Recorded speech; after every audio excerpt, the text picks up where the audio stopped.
as it happens, by the mid to late 90s, you had alighted upon an area of software development and computer technology which, frankly, over the last 10 years has become the absolute cutting edge of where many people think the next phase of the digital revolution is going. So perhaps we just ought to, in simple terms, explain to people that your interest in 3D printing, that is, in a sense, shaping things by computer and then turning those shapes into actual products in a new way, it's potentially revolutionary, isn't it? Yeah, that's the next big thing. It's as big as steam engine, Henry Ford, assembly line, or internet. Well, that's a big claim.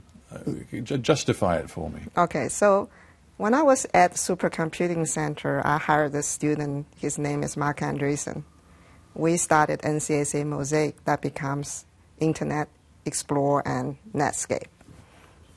After that success, I went out to start my own company called Geomagic.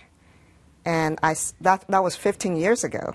I thought about combining Internet with manufacturing to create Internet of Things. And that was, of course, way ahead of its time.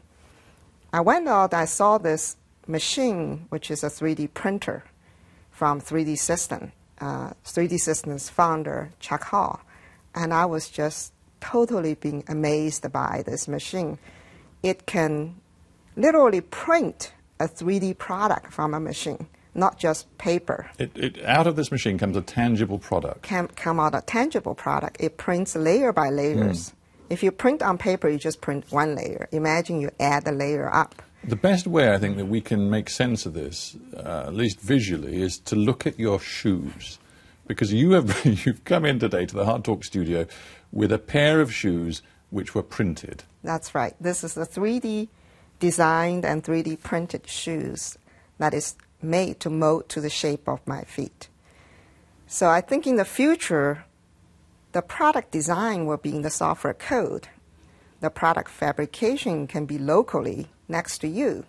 So product will be built, start with the person, and we call it mass customization or personal factory. But if you think of a shoe company that wants to make big profits by producing hundreds of thousands, if not millions, of pairs of shoes for the mass market, I mean, they can't use this technology, can they? Aren't you talking about something which is very local, very small scale, and will never, in terms of cost, be able to compete with the traditional production line?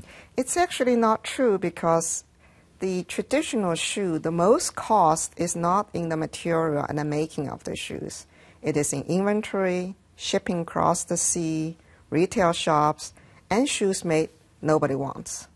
So 90% of cost is in that. Less than 10% of cost is in material and making the shoe. In this case, the material and making of shoe is not more expensive because the machine is making it. But you can make it locally, so you don't have to ship across the sea, which is not only cheaper but also less footprint.